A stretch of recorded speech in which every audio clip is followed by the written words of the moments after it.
हुबली के बेंगेरी में स्थित कर्नाटक खादी ग्रामोद्योग संयुक्त संघ खादी के राष्ट्रीय ध्वज बनाने के लिए देश भर में प्रसिद्ध है और ये देश की एकमात्र ऑथराइज्ड मैन्युफैक्चरिंग यूनिट भी है।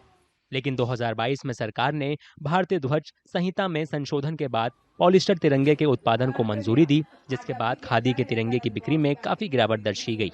कभी करोड़ों का कारोबार करने वाली इस यूनिट ने इस साल केवल कुछ लाख रुपए ही कमाए हैं। लगभग 35 से 40 महिलाएं सिलाई, प्रिंटिंग और फिनिशिंग का काम संभालती हैं और इससे संबंधित कार्यों में लगभग 400 कर्मचारी उनकी सहायता करते हैं। मांगों में कमी की वजह से यहाँ काम कर रहे कर्मचारियों को समय पर वेतन नहीं मिल पा रहा है, इसलिए इन कर्मचारियों के सामने रोजगार का संकट खड़ा हो गया है। इसलिए उन्होंने लोगों से इस बार खादी का तिरंगा खरीदने की अपील की है। 3 साल से कम होते आया है हमारा सेल्स। हम यहाँ पे नेशनल फ्लैग तैयार करते हैं और वो भी हमारा फ्लैग हम ऐसा वैसा फ्लैग नहीं बनाते, ब्यूरो ऑफ इंडियन स्टैंडर्ड के हिसाब से फ्लैग बनाते हैं। खादी का ही फ्लैग बनता है हमारे यहाँ पे। और हर हम लोग इधर से 22 ईयर से काम कर रहे हैं।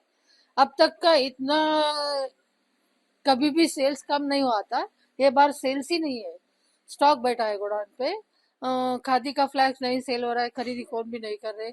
और 75 ईयर्स का हर घर तिरंगा का ये आया ना, अभियान आया, तब से पॉलिस्टर का फ्लैग बना रहे।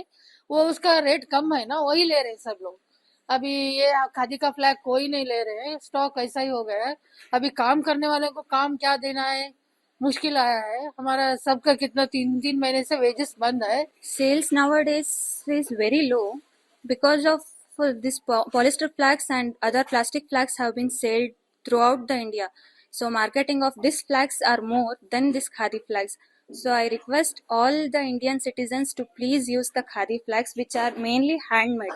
Many artisans get work from these flags. So I kindly request to please use khadi flags instead of this polyester flag, plastic flags.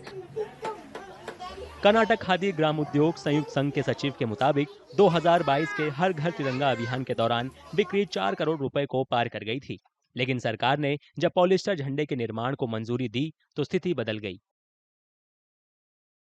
पहले से हमारा हर साल से ज्यादा होता था। 3 करोड़ तक, 3.5 करोड़, 4 करोड़ तक होता था।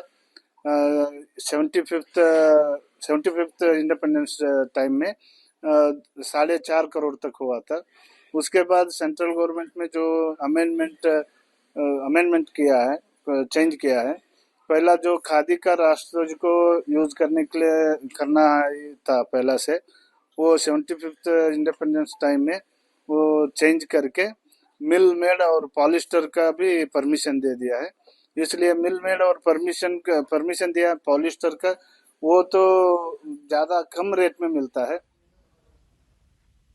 जब तक पॉलिस्टर तिरंगा बाजार पर हावी रहेगा, खादी का तिरंगा बनाने वाले यूनिट के कर्मचारियों को डर है कि अगर सरकार और नागरिकों ने उन्हें तत्काल समर्थन नहीं दिया तो ये पारंपरिक शिल्प और सैकड़ों कारीगरों की आजीविका खतरे में पड़ सकती है।